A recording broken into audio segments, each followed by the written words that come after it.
Video we will now study about the conservation of mechanical energy. So this is article number 6.8. This is article 6.8 of NCERT, the conservation of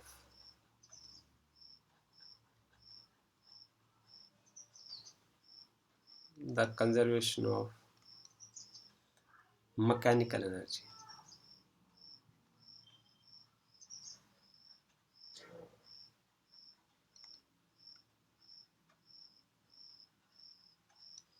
The conservation of mechanical energy. Okay, so this is our new article to discuss about. This is very interesting article. You will learn beautiful things from this. देखिए, हम सबसे पहले एक situation हम यहाँ create करते हैं कि कहाँ हमें हम नेचर में इसको कैसे देखते हैं. देखिए, फॉर एग्जांपल आपके पास कोई एक पार्टिकल है और ये पार्टिकल जो है वो इनिशियली यहाँ है. इसका कोई मास m है and after some time it will reach to this point.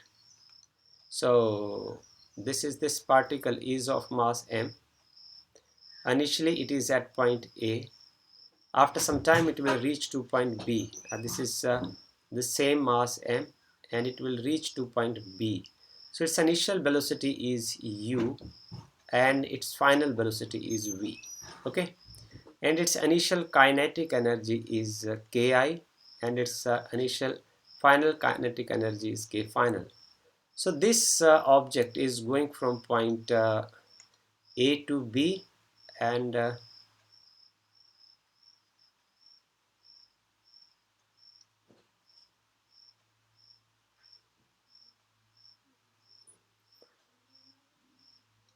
between these 2 points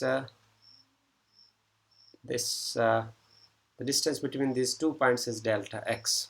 Okay, so as we have studied from the work energy theorem, you have studied कि जो चेंज इन काइनेटिक एनर्जी होगा. आप गौर से देखिए, यहाँ इसकी जो initial kinetic energy है वो के आई है, क्योंकि काइनेटिक एनर्जी आप ध्यान से देखिए, हर चीज़ को आपको समझना है.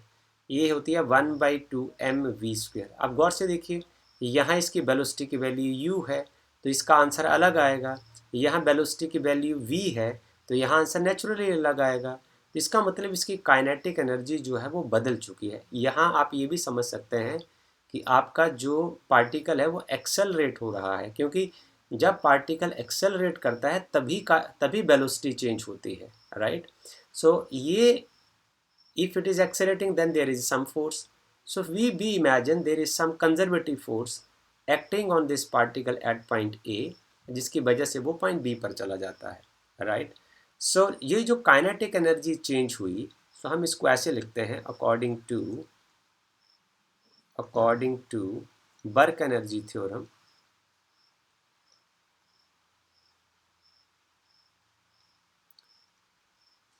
According to work energy theorem हम ऐसा लिख सकते हैं, चेंज इन काइनेटिक एनर्जी कितनी चेंज होगी, ये होगी कंजर्वेटिव फोर्स इनटू डिस्प्लेसमेंट. ये हमने ऑलरेडी पढ़ रखा है. There is nothing to think about. ये हमने ऑलरेडी पढ़ रखा है.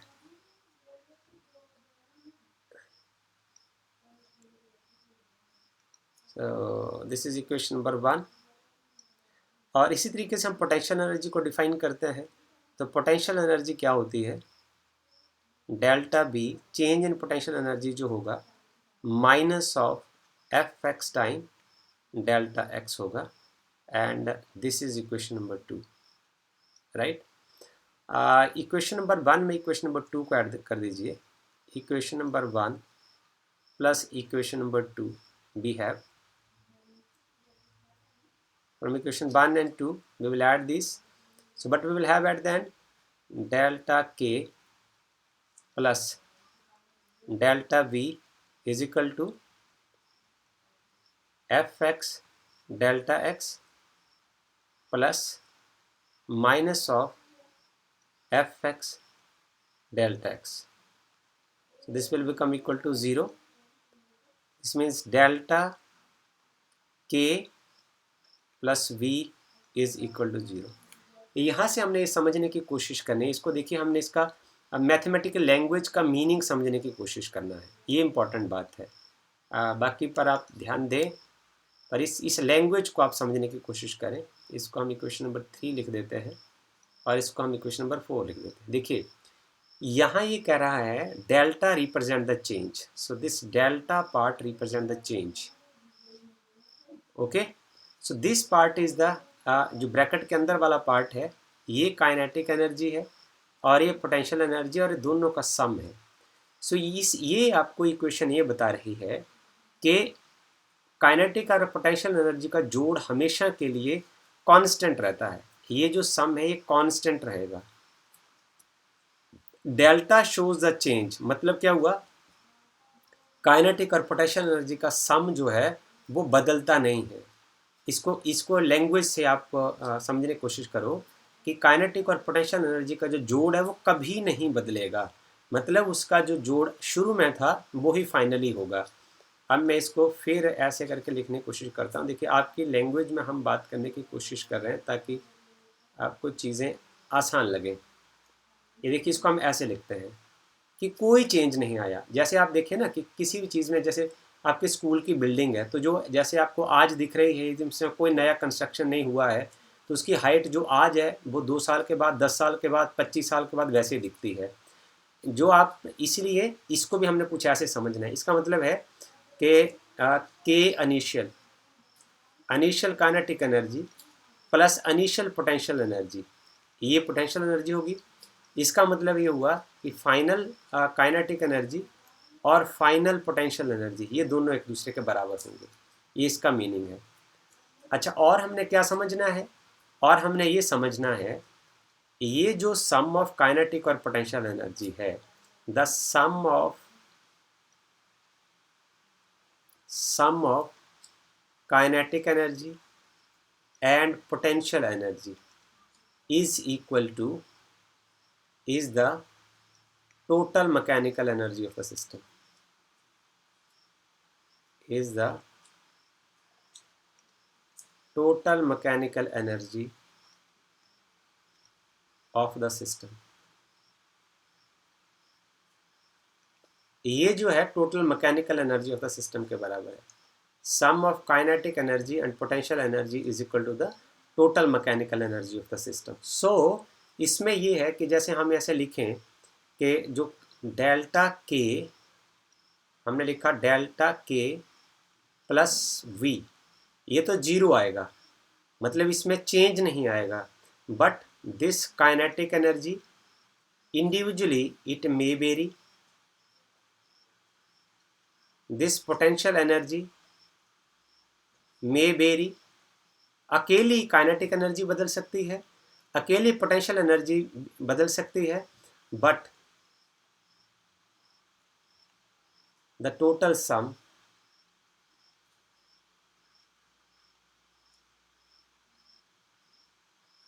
will always remain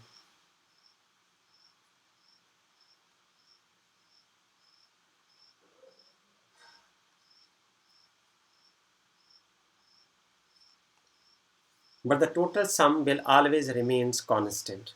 ओके, हमने एक यहाँ टर्म पढ़ी थी कंजर्वेटिव फोर्स। अब हम आगे इस आर्टिकल को थोड़ा लेके चलते हैं, इसके लिए आपको हमारे साथ अगले पेज पर चलना होगा। हम कंसिडर करते हैं definition of conservative force.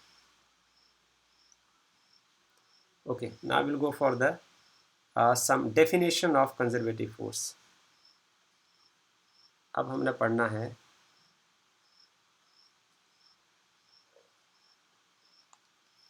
definitions of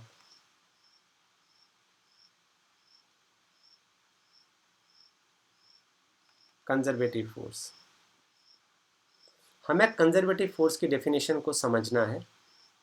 ये आपको सिंपल लगेगी, पर बीइंग फिजिक्स स्टूडेंट आपको इस टर्म का बहुत ज़्यादा यूज़ होगा फ्यूचर में। जब आप आगे फिजिक्स पढ़ेंगे तो इसको आपने बड़े ध्यान से समझने की कोशिश करनी है कि कंजर्वेटिव फोर्स क्या फोर्स होता है, उसको हम कैसे डिफाइन करते हैं, कैसे हम आइडेंटिफाई करते हैं कि ये कंजर्वेटिव फोर्स है कि नहीं। अच्छा, ये force is set to be conservative A force is said to be, समझाया भी जाएगा आपको, एक फोर्स को हम कंजर्वेटिव तब बोलते हैं if it is derived from a scalar quantity, यदि इसको किसी स्केलर क्वांटिटी से ड्राइव किया जाए, if it is derived from a scalar quantity, यदि किसी स्केलर क्वांटिटी से उसको ड्राइव किया जाए। ओके, जैसे हम उदाहरण देते हैं आपको कि जैसे आपने पढ़ा है कि जो चेंज इन पोटेंशियल एनर्जी है वो minus of F X time delta x है, तो ये वाला जो फोर्स है ये कंजर्वेटिव फोर्स है। This force is conservative force. So from here on you can derive this if force is derived from this some scalar quantity that is minus of delta b upon delta x। इस stage के ऊपर यदि आप force को ऐसे लिख लें, because here b is a scalar quantity, this is some scalar, this is scalar quantity। Okay, अच्छा दूसरा डेफिनेशन क्या है, दूसरा पहचानने का तरीका क्या है? The work done by the conservative force, the work done by a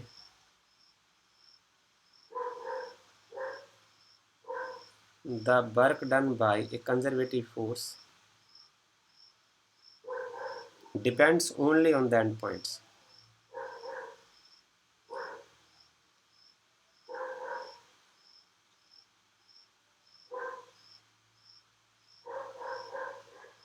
depends only on the end point, वो सिर्फ एंड पॉइंट्स पर डिपेंड करता है, राइट। जैसे हम लिखें कि जो वर्क डन है, वर्क एनर्जी थ्योरम में हमने क्या लिखा है, एक तो हमने पढ़ा है कि work done is equal to change in kinetic energy. तो चेंज कैसे निकालें काइनेटिक एनर्जी का? Final kinetic energy minus initial kinetic energy. एक आपने दूसरी डेफिनेशन पढ़ी है, work done is equal to negative of potential energy. तो इसको आप कैसे ले सकते हैं? Negative of change in potential energy is V X F minus V X I. आप माइनस अंदर ले जाइए, this is initial potential energy minus final potential energy. So यहाँ से हम ये दो चीज़ें सीख सकते हैं।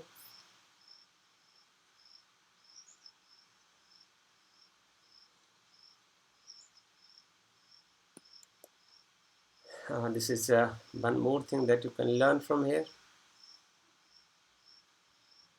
Okay, so this is the second definition। ये देखिए ना कि यदि फोर्स कंजर्वेटिव होगा तो आप उसको ऐसे सॉल्व कर सकते हैं, या तो इस इक्वेशन से सॉल्व कर सकते हैं या फिर यहाँ से सॉल्व कर सकते हैं। और तीसरा डेफिनेशन ऑफ कंजर्वेटिव फोर्स क्या है? The work done by the conservative force in a closed path is always zero. the work done by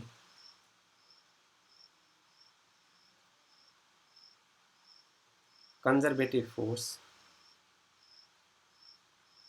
in a closed path is always zero। Okay, so this is third definition of the conservative force। We will discuss about the non-conservative force। force non-conservative भी होता है। so non-conservative force is always path dependent, वो initial और final position पर depend नहीं करता। और उसका यहाँ लिख देते हैं, force is said to be non conservative. इसके लिए हम पेन का कलर ज़रा चेंज कर लेते हैं ताकि आपको डिस्टिंक्शन हो जाए।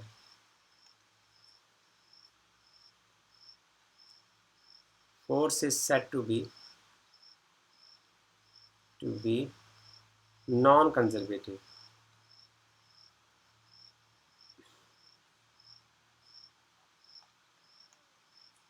if work done by it is path dependent.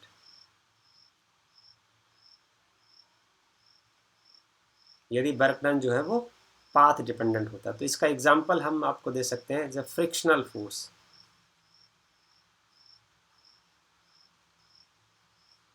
Frictional force is non-conservative force.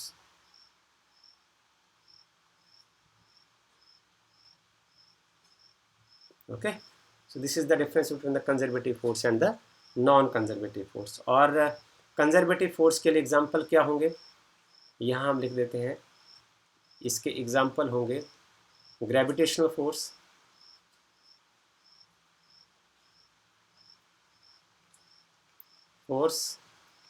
Electrostatic force,